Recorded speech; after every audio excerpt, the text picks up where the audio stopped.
Hey everyone, welcome to another episode of Finding Fandom. And in this one, we are joined by Melanie from Near Mint Condition. And in this one, we talk about the fandoms of Melanie and her hobbies that I felt we need to check out what she enjoys much more than comic books. And so I wanted to let her have a space where she could talk freely about, anything that would be of interest to her. And so I invited her over to Finding Fandom, and I had a really great time. We had some technical difficulties, but I think we worked around that pretty well. And so I had a great time talking with her, and gladly have her on again because she's just an amazing woman. And now I won't keep her from you anymore. Here is Melanie from Near Mint Condition. Enjoy.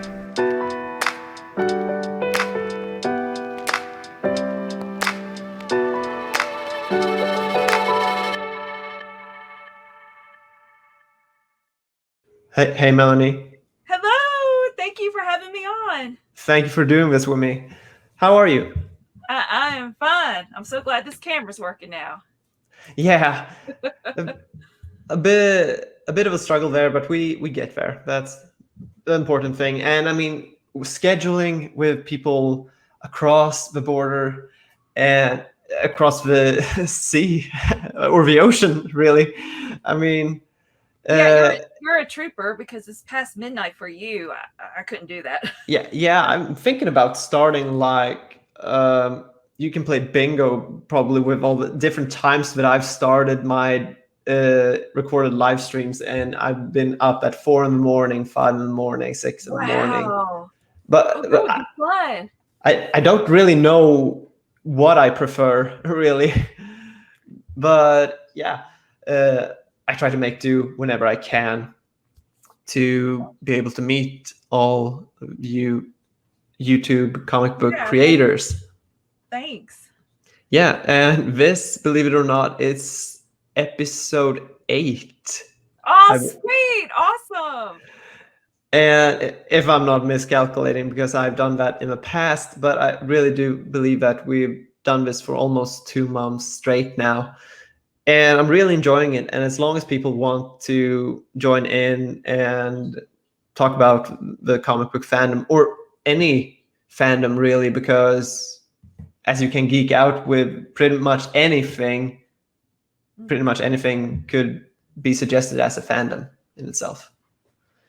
Oh, yeah, definitely. Yeah. I have other fandoms too. Yeah, we're going to get into that. Mm-hmm. I have a standard question just to break the ice, just because of the comic books. And with the background and everything, you're managing this more than me. Oh, you noticed those. How did you personally discover comic books? I trained in the martial arts. I started to when I was in middle school. So I was, how old was I? 11. Yeah.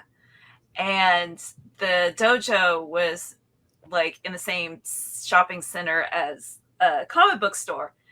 That ended up, it was the one that Omar worked at, like not when I frequented it, but it's the one he worked at later. So I was interested because of the Fox Television Network's Spider-Man cartoon and the X-Men cartoon. I really enjoyed those. Yeah. And so went over to the shop and I started buying X-Men singles and Spider-Man singles, like just back issues, just whatever caught my fancy, whatever the cover looks like. And then for Christmas, asked my grandmother for like the first appearance of Carnage 1, 2, and 3.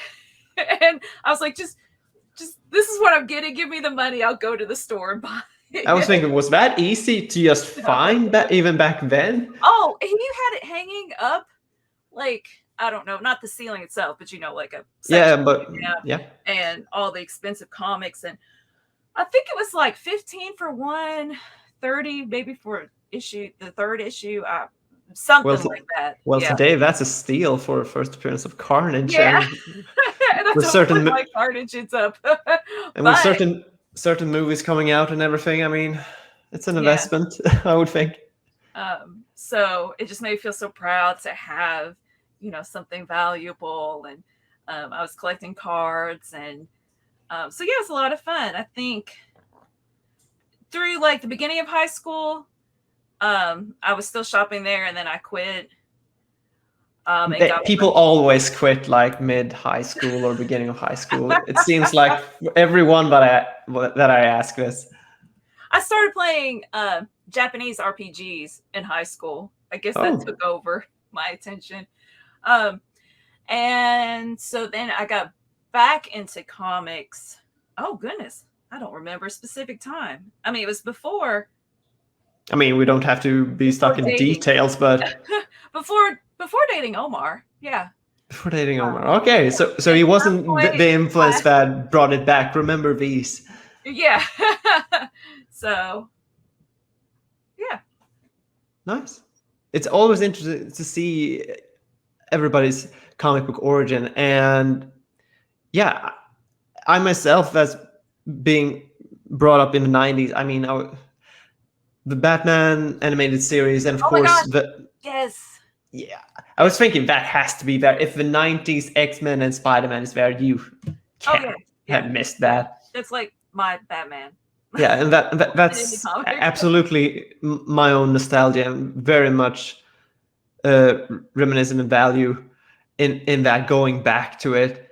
For a couple of months or weeks back, it's probably over a month now, but I tried to go back to watch the Batman 1966 series with Adam West. Oh wow. And it didn't work for me the second time. The first time, when I actually bought the box set, I watched it right on through, because I felt that it was something that one should do at least once to experience it. Yeah.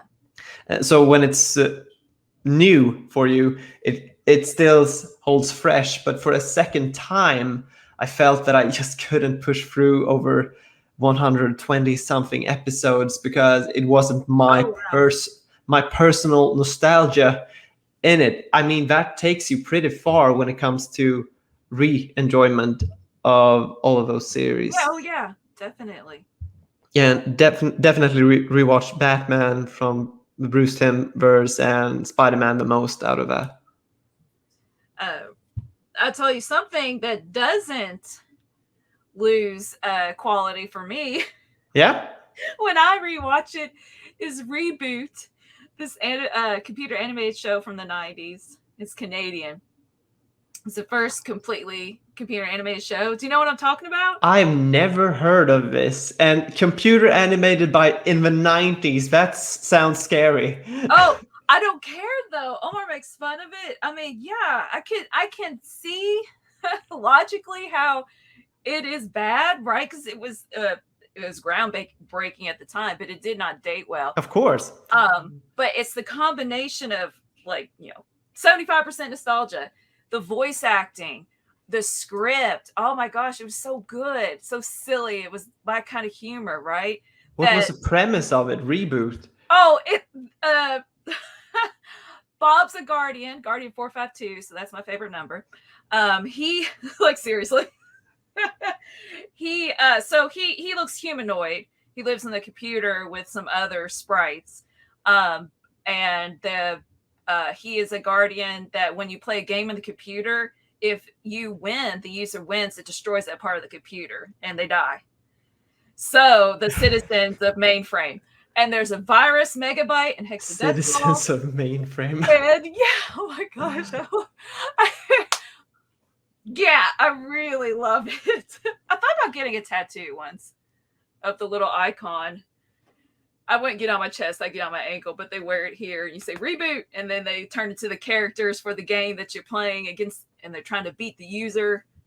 You probably should have gotten that tattoo then, so people can ask more about Reboot and what is this series that I missed.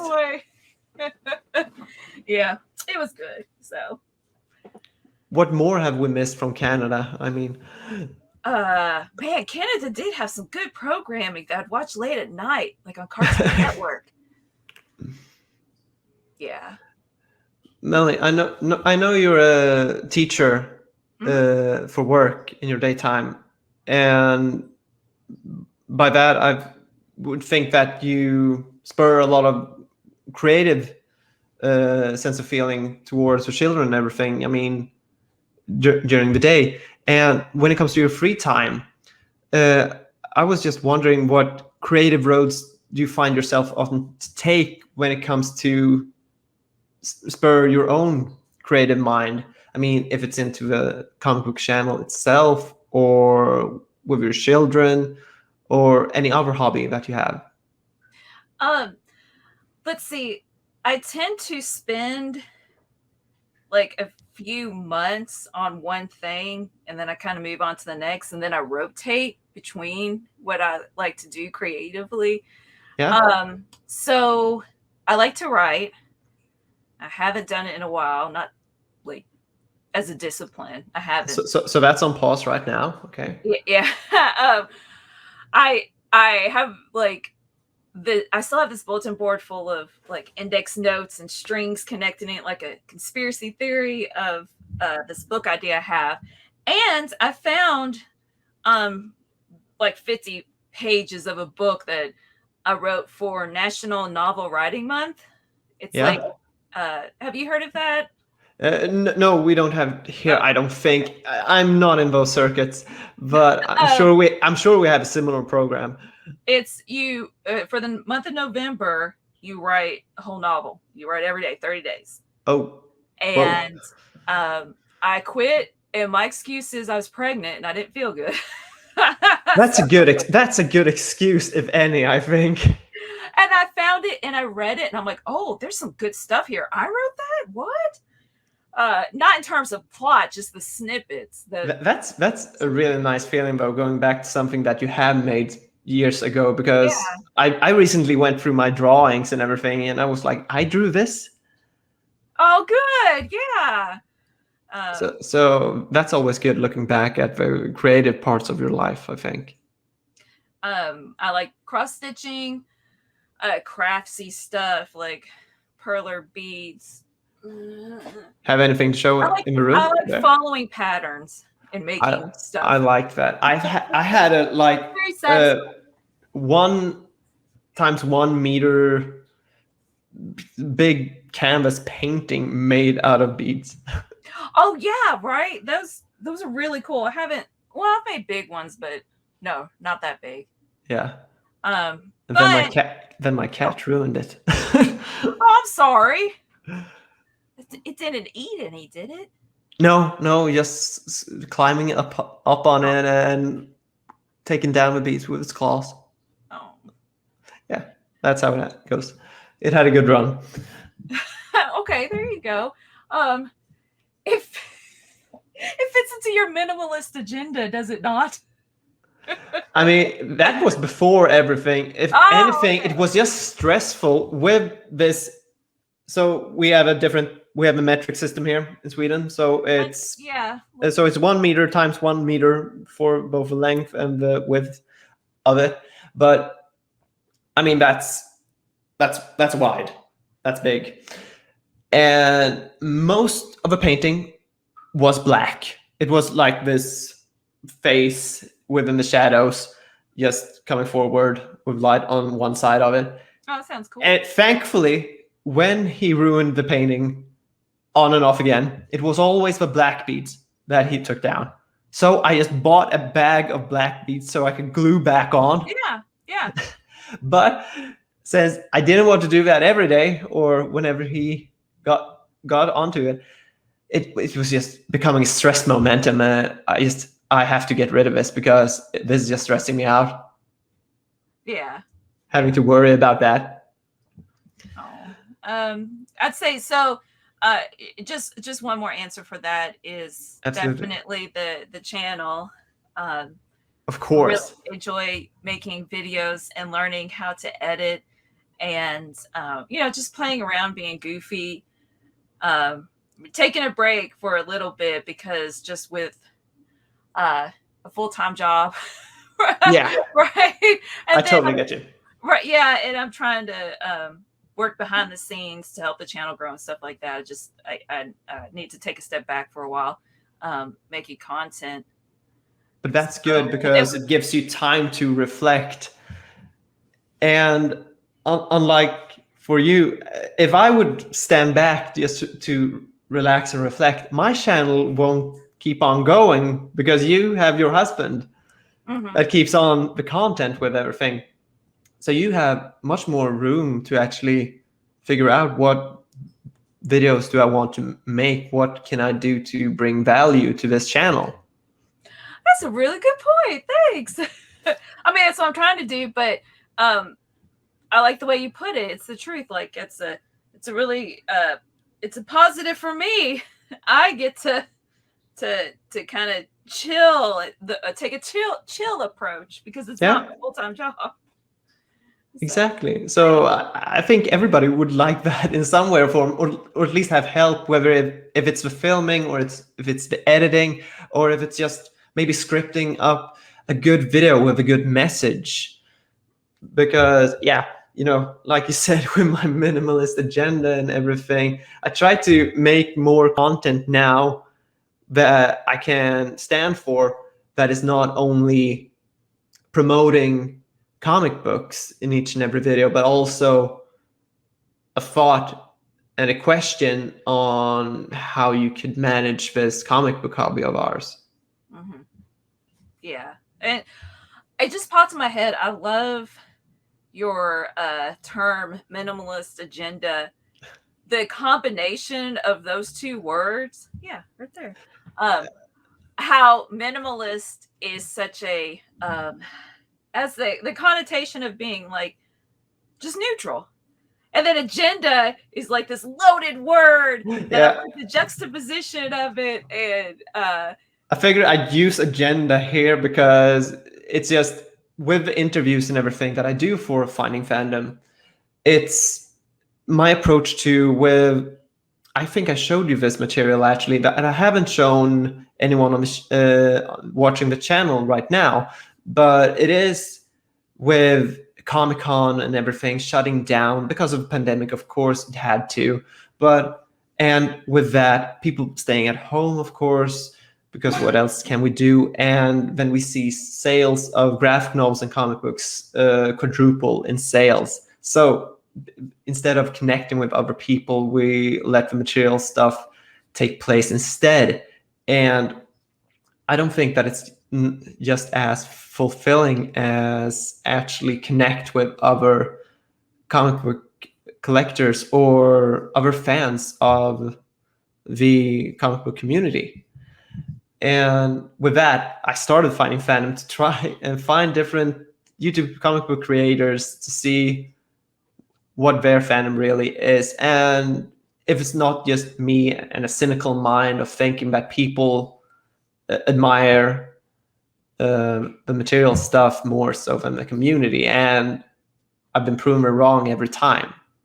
No one is saying that the books is the best. They go for the community. I can really feel that. oh yeah, definitely. That I mean, I will say on our channel that we're not. Of course, we're going to show all this cool stuff, but not in a way that's like, I don't know. It's not. I never interpret the videos as look at this, look what I have. Now you go and buy it. Oh yeah, definitely. Or bragging about it, but No, just sharing the love, the passion for, this is a great story, and this is a great story, and because you do a lot of them. Yeah, because you do overall a lot of review videos and overview videos of books that people might be interested in. And those are videos that I try to promote the most when it comes to people that are asking me, should I pick this up? Because if you just pick it up blindly, just because somebody said, this cover looks awesome, I like this one, I like that. Going on purely on that, if you don't know who that writer is, who that artist is, how it looks, what the story is, you're truly going in blind and don't know what you get. So to check up any sort of review or overview video that you provide, I think gives a lot of value to the community. Mm-hmm. And it's really been a joy connecting with people, and just things that viewers have told Omar and I as well, about how we've helped with certain areas in their lives. And it's humbling and astounding, because, like, you know, Omar didn't know this was going to happen when he took the channel in this direction, right? No, of course not. He wanted to make people laugh and bring Yeah. joy to lives that way. But, like, it was some pretty deep stuff, and we're really grateful that we can help. And Yeah, because you started the question and answering Saturday live Hangouts. It must have been over a year now. You've been yeah, going on. it was with the pandemic. Yeah. Yeah. And we saw a lot of people arriving on YouTube with that, because people are trying to reach out because they can't meet at the local comic book store. They can't meet at Comic-Con. And so the community grew, or more people starting to show their faces, I would say, online. Yeah. Yeah. And that's really nice. And I still want to interview someone that's, I mean, a little more green, maybe, into the comic book hobby and all, because I want to dive into their minds and how they see the comic book community and everything, with all the videos, all the collections, and what their interpretation of it is, because I can sort of find that a lot of people find it maybe stressful, to people feel that they need to catch up when they see all these rooms with all these statues or all these books and everything. But then nobody is answering the question of just what should I start with, or maybe they do, but they probably do, but well, I get the question. Where to start with Spider-Man, so that's very good. The reason why I'm so cynical in that question is because I get more times often with my old videos that how much did that cost, instead of what should I read first. Oh yeah. I actually don't, well, I don't notice those type of comments, but maybe it's because we say them in the video. Like, yeah, but when it comes to the graphic novel collection videos, when you get to present everything at once, people are starting to get they want to know if it's worth it, or if they have money, and try to calculate how long will it take for me to get that much. Oh, okay. And I think that's sort of backwards thinking towards taking and reading one book at a time. Not buying.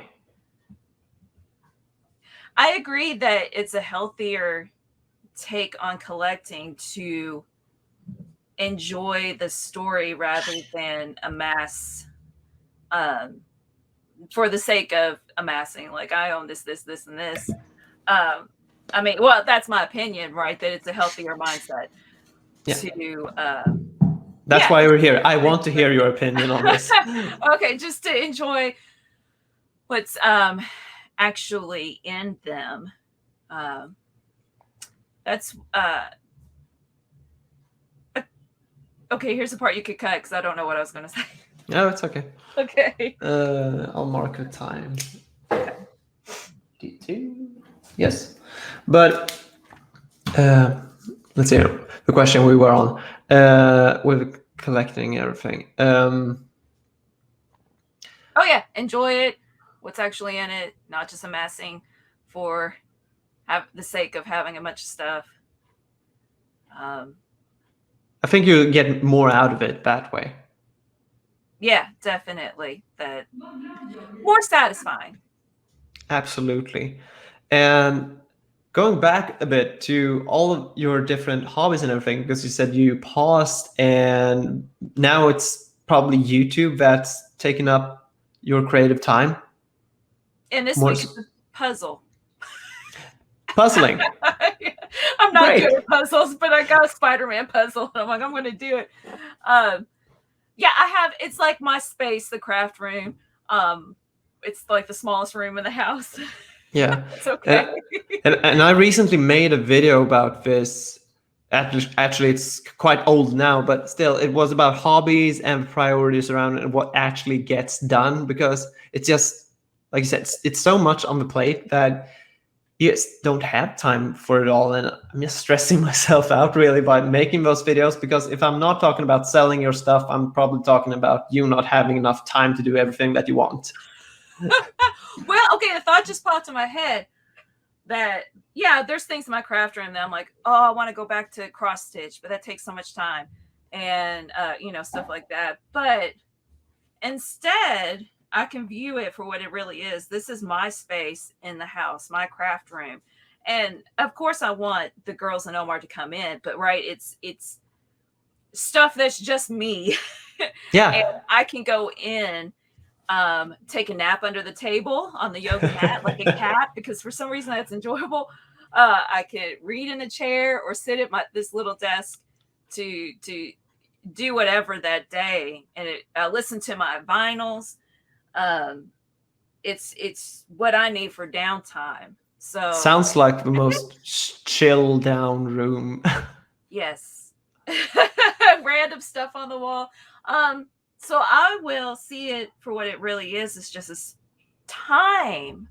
Ooh, you're like this. It's my haven of time, not necessarily how much I get done in it. You're so smart. Thanks for helping. I'm going back and forward with it, because I mean, I took an example in another video on where when I stated that time is money and all you have is books, because this whole relationship with when you have the money to buy those big omnibus and everything, but you never really think about the time that goes into investment also, and the time that you maybe if you're freelance, you could say that the time it would take to read that book really could be time you put towards work and make even more money. So how you weigh it and everything, how much is it worth? And I also took up another crazy example of comparing comic books towards DVDs and Blu-rays and movies and TV series, where you have the timestamp on them. So because with reading, it takes different time for different people.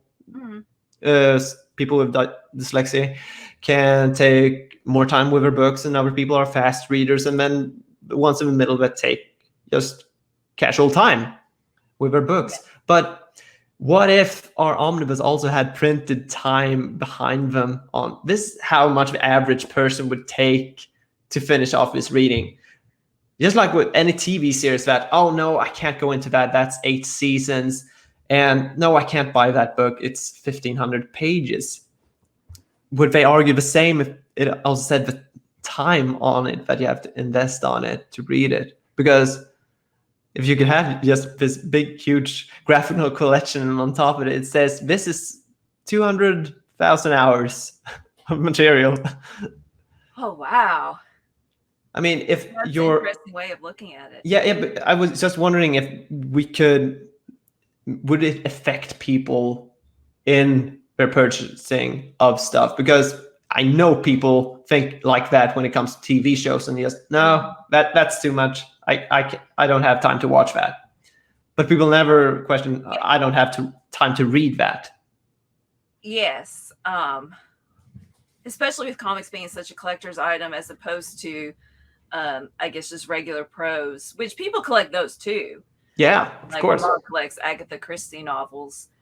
But it's usually like, either start reading it or you buy for the purpose of reading as opposed to collecting. Let's see. On the other hand, if somebody is more so looking at the art, that the value, of course it takes time though, but there's value in, of course, but really appreciating the art. I'm the person who I actually read first before I look at the art. You know what I'm saying? Like actually take it in. And Yeah. almost the opposite. He will flip and look at all the art and then go back and read. Seriously. Like, how do you do that? Yeah. Maybe not so much lately, but I remember him lie on the couch and he would go through all of it and then he'd go back and read it. Okay, so if I should describe how I read my books then, because Yeah. I would see myself as a fairly quick reader. Finished off reading Infinite Crisis Omnibus as we're recording this video, but so that's a big book for people that don't know. It's a 1,400 pages, and it took me 2 days because it's so good. Cool. So I mean, if you really enjoy it, and if it's a good fluent written book, and you enjoy it, I think you can read anything fast. And the way when I open up a page or a spread, I read the word bubbles always first and check the artwork connecting to it, of course.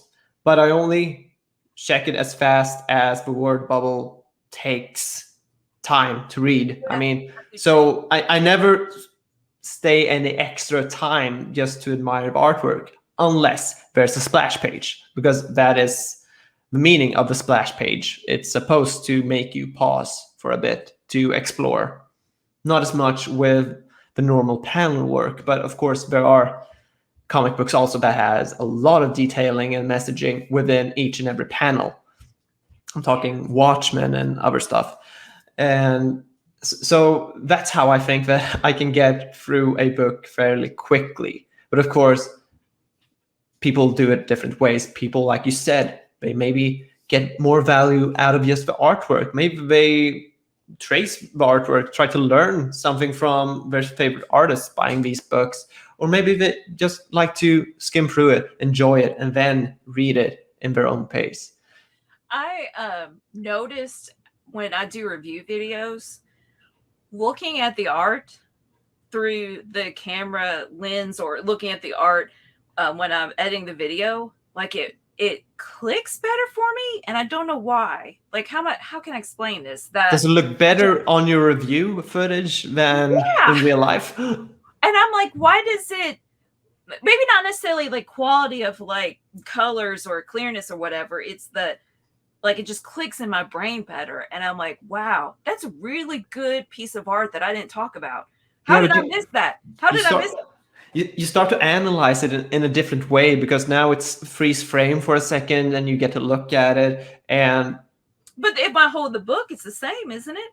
Why is it that it's through the computer that I'm like, oh, I guess it's a more relaxed sense when you're reading it, and when you're editing your video, you're much more focused on it. Oh, yeah, that's it. Okay, but I really appreciate it.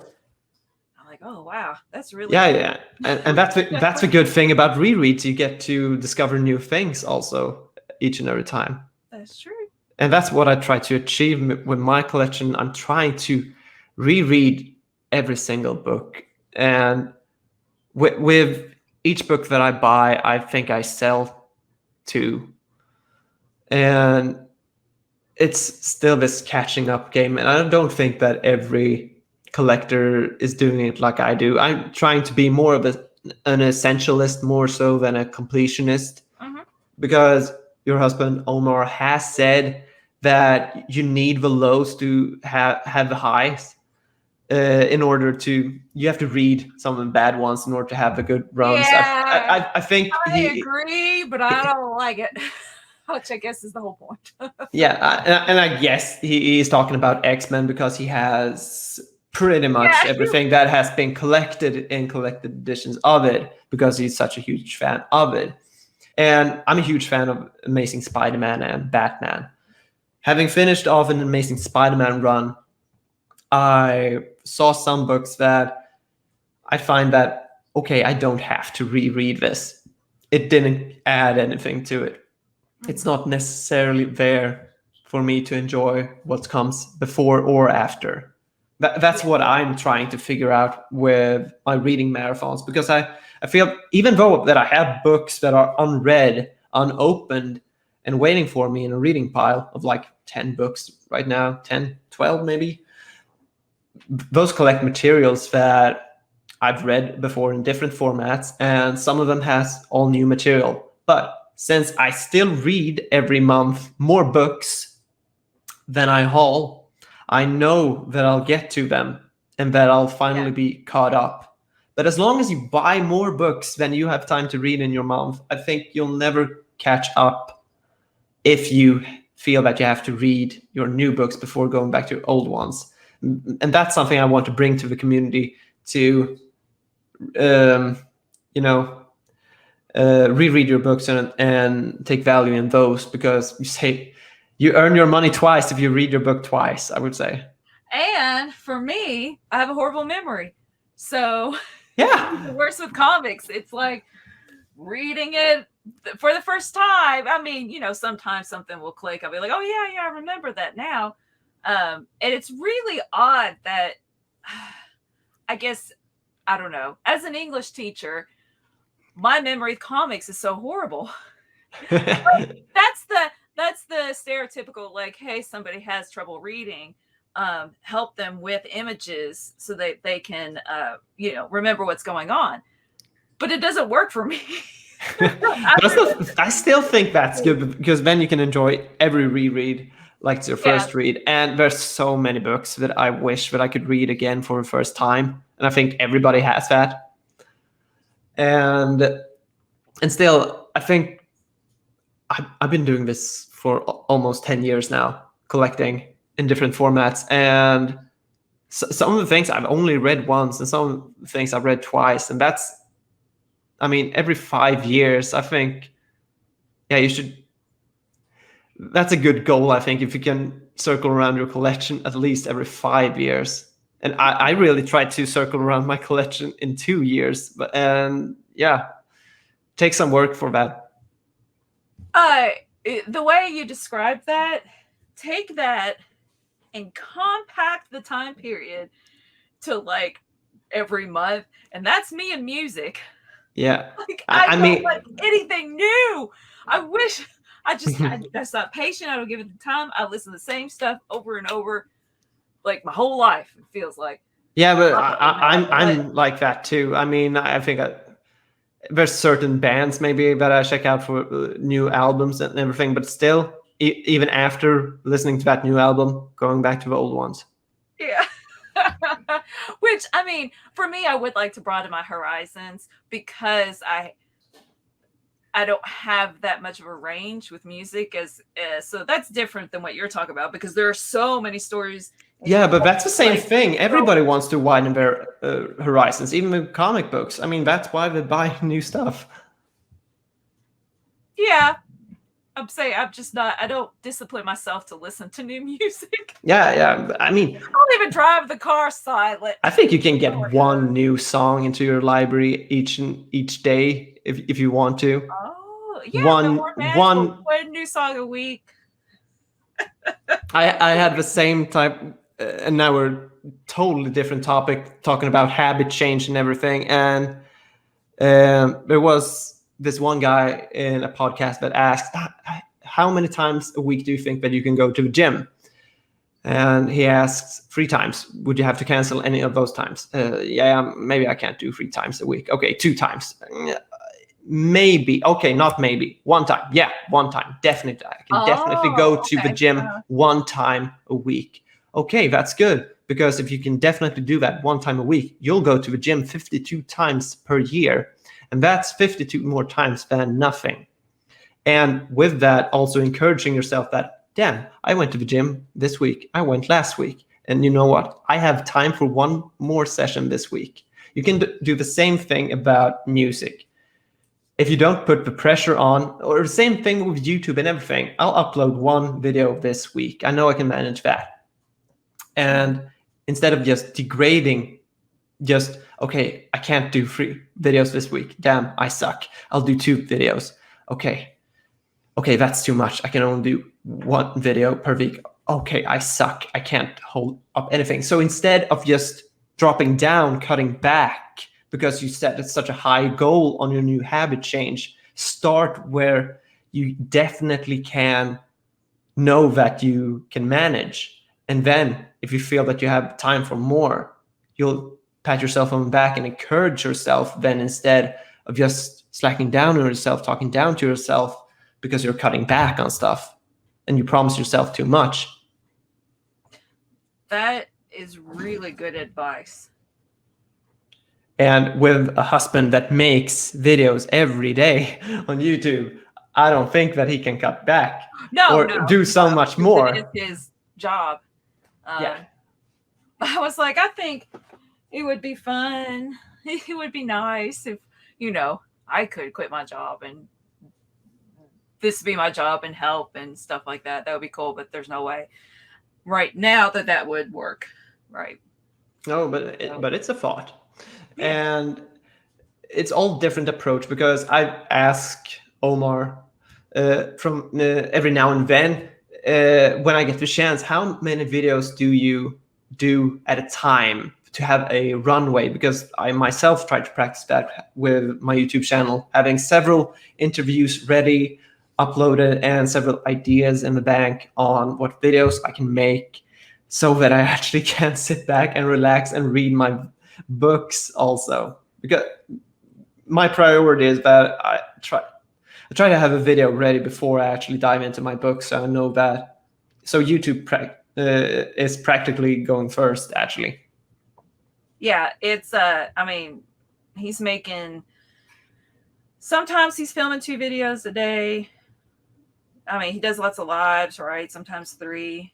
Yeah. Sometimes we go to bed, and that's when he'll wait and shoot a video so he can be with us. So right now, it's a lot every day. Like, I don't know, sometimes, like, I mean, on a Sunday, maybe he doesn't have to shoot, or maybe he does.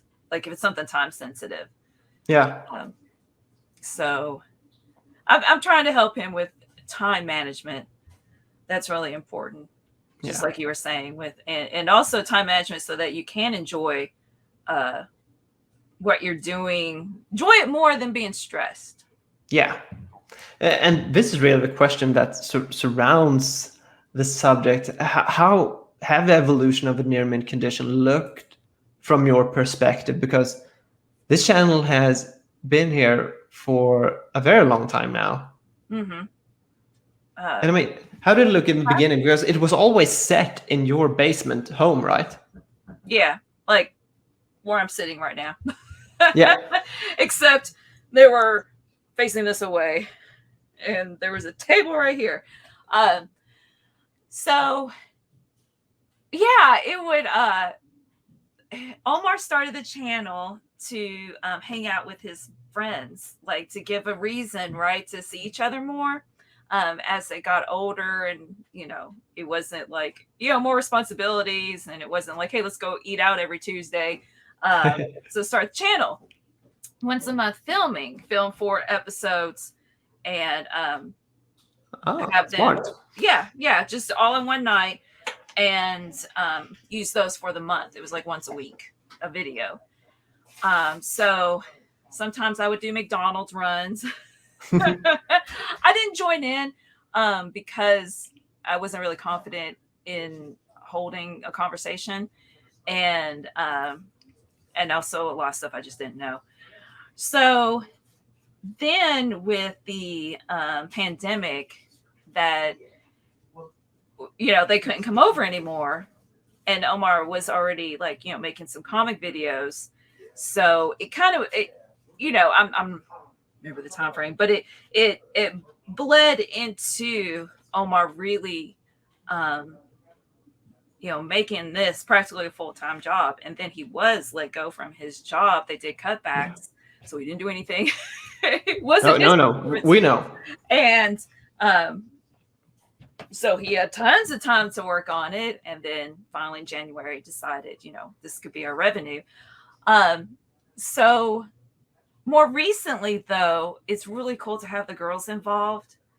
Yeah. Our 2 daughters with reading and doing reviews. That Alicia just finished reading X-Men, the Mighty Marvel Masterworks. Oh, that's a mouthful.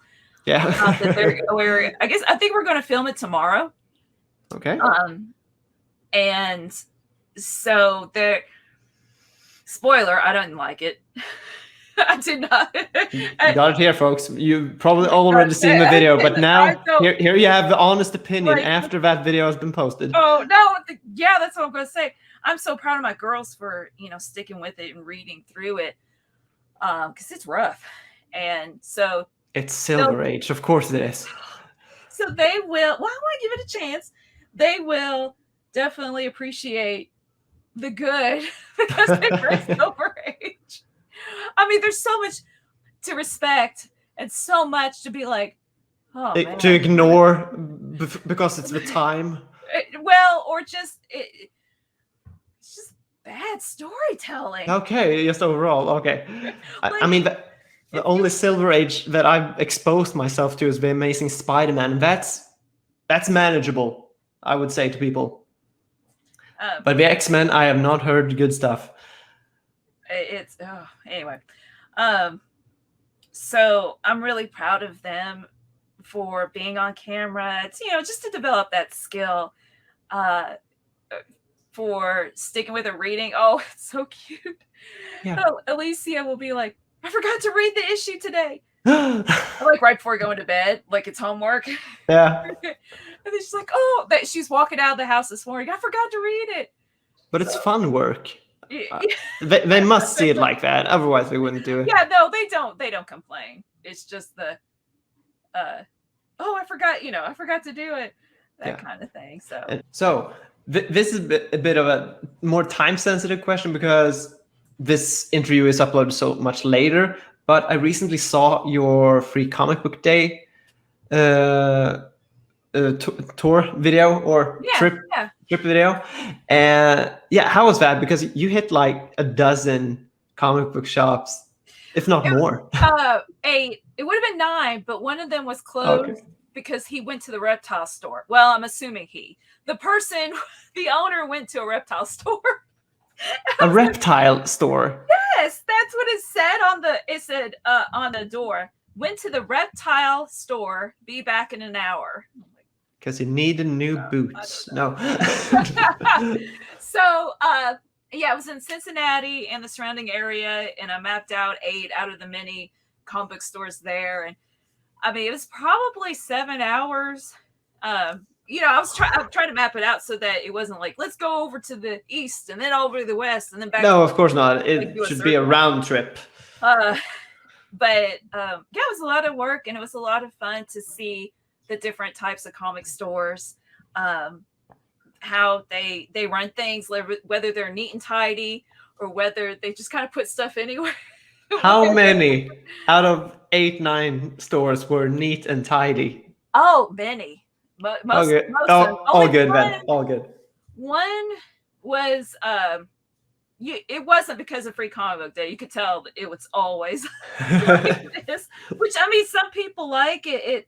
There was lots of art on the wall that kind of looked like it was added on as thought of that, and that's their creativity. So I just wouldn't be able to find stuff.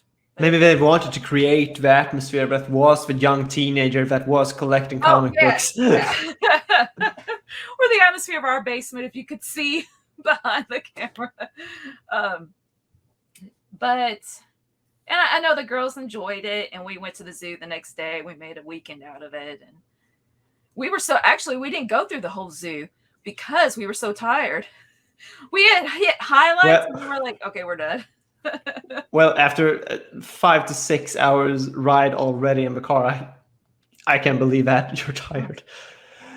And I have like one question, and I don't know, but maybe you have good advice, because something that always brings up in my videos or something is the fear of missing out. You get to hear that a lot, even if it's not only about comic books that are being released or a special collected edition. It could be about really anything that comes out. It could be the latest phone or anything. But what is your best advice to avoid the fear of missing out, if any? I'd say this stuff that I want. I'm not afraid it's ever going to go anywhere. I don't know if, be, For like people that I'm not has that right, fear. right. The I'd say what I'm trying to learn in other areas is to like just wait a day, focus on what you do have, during that time period, and then the next day, especially after going to sleep and waking up, see, is it still such a burning need that you have? I know for Yeah. me that changes things. So sleep on it. I think so much more clearly in the morning, Yeah. than 8 o'clock at night. But what I was trying to say is that I'm trying to learn to like appreciate, I've got, like, let's say the house, appreciate the fact that I have a house, that it does have a lot of room. Because we've been wanting a new house for a long time. This was supposed to be a starter home, and we keep staying in it. So try to appreciate that, all the great stuff that is, with this house, and how tons of people would appreciate to have it. So that's really good advice then, I think, to instead of look forward to what's new, look back on what you already have. yeah, that's a good way to encapsulate it. I think I've said this one time or so, but with the fear of missing out, you're still, if you get a hold of that book that you fear that you were gonna miss, you're missing out on something else. But it's up to you to figure out what that is, because it's always going to be something. Because maybe, okay, so I can't ignore that this book is being released, so I'll get that. But what am I ignoring? Maybe I should save my money for something else. Maybe there's something else that needs my time and attention. So yeah, I'm all for that advice on taking your time and looking back on what you already have, and appreciate that. Ooh, also taking stock, just notice if once you do get the thing that you're wanting because you're afraid of missing out, do you spend a lot of time enjoying it, or is it on to the next thing of like, now the next day I need this, and you don't really think about the fact that you got the prize that you wanted to begin with. So that's just something like it would be good to reflect on too, right? Yeah. Like I had one rule for myself a while, because I think one of the rules were, if I buy this, will I use this within 2 weeks? That's good. Yeah. Yeah. So the same could apply to books. Will I read this within 2 weeks after I get it? And with different backlogs and everything, that's a different answer. Yeah. But of course, then people are afraid that stuff will go out of print and everything. Yeah. So there's that. But then we also have a market now of reprints of the most popular books. So there's really that, okay, if you could take one day of not buying it, why not 2 months or 2 years? It'll come back. Yeah, I'd say put it in years, and see if you still feel passionately about it. Yeah.